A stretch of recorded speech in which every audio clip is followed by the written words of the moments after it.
Hi there. During this session we're talking about resolution.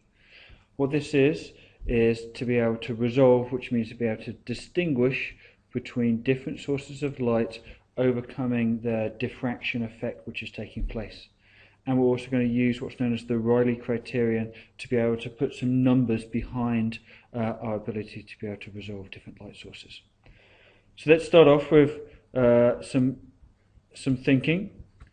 If I have two sources of light, okay, we have to recognize that as a source of light, the source of light is going to work a lot like a slit of light. We know that a slit of light from our work on diffraction produces a central bright area, and then after that fringes of intensity and then low intensity, intensity and low intensity.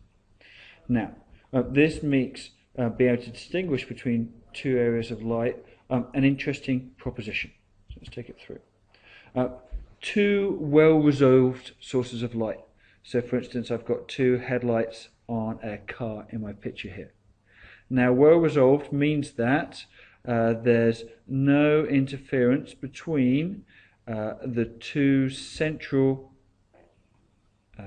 intensity areas. As we can see from the diagrams below, that with a circular source, what we'll have is we will have a diffraction pattern causing spheres of light emanating from that central high intensity area. Now this is a well resolved, that means they can clearly be seen. Now if we have a less well resolved situation, what we can do here is we can still distinguish the two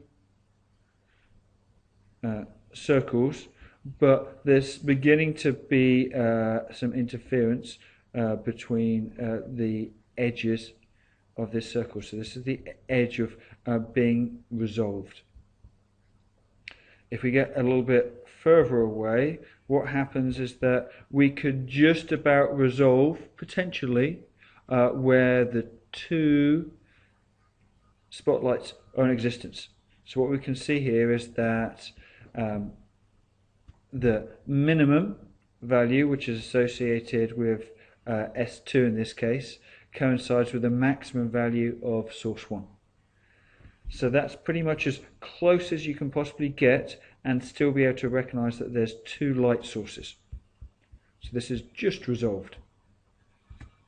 Finally, we have a situation where light is not resolved. We'd be unable to work out if there was two light sources in this situation. That's because the two light sources are overlapping and we get an overall peak of intensity. So we have a bright light, but we can't distinguish between the two sources which are taking place. So that would be described as not resolved. So we can go from being clearly resolved to just resolved, and just resolved means that the maximum of one source is in the location of the first minimum fringe of the other source, and then we get to a point when the two sources can't be resolved, so we can't recognize that there's two sources in existence. The point that was just being able to resolve, this is known as the Rayleigh Criterion. So as I said before, it worked out the minimum angle of resolution where the diffraction of the minimum of source 2 coincides with the maximum of source 1. Now, the formula used by the IB, I'm just going to emphasize this, has been adjusted so we've got a circular aperture like your eye or a telescope and contains a small angle approximation. So I'm not going to go through the process of deriving this, but just to give you some idea, what happens is if we have two sources and we recognize the angle between these two sources,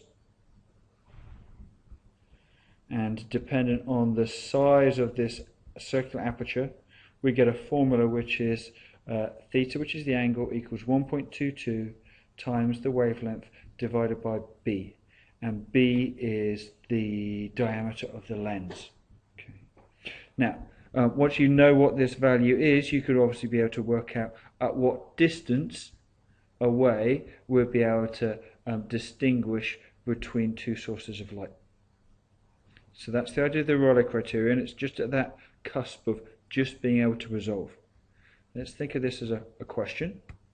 So example 1, if we take the average wavelength of white light to be 500 nanometers and the average diameter of the human eye to be 3 millimeters, so opening statement, what happens here is using Rayleigh Criterion, we can work out the resolving power of the eye is about 2 times 10 to the minus 4 radians. Okay, so that's the angle of resolution. So suppose you're looking at a car headlights on a dark night and the car is distance d away. If the separation of the headlight is say 1.5 meters, then the headlights will subtend at an angle of 1.5 meters divided by d at your eye. Okay. This means that if we know that our resolution of the eye is equal to 2 times 10 to the minus 4 radians, 1.5 divided by d equals 2 times 10 to the minus 4. That means that if I have a car with headlights which are 1.5 meters apart, I should be able to distinguish them up to a distance from a distance of 7.5 kilometers away. Okay. So that's the level of thinking which we're looking for.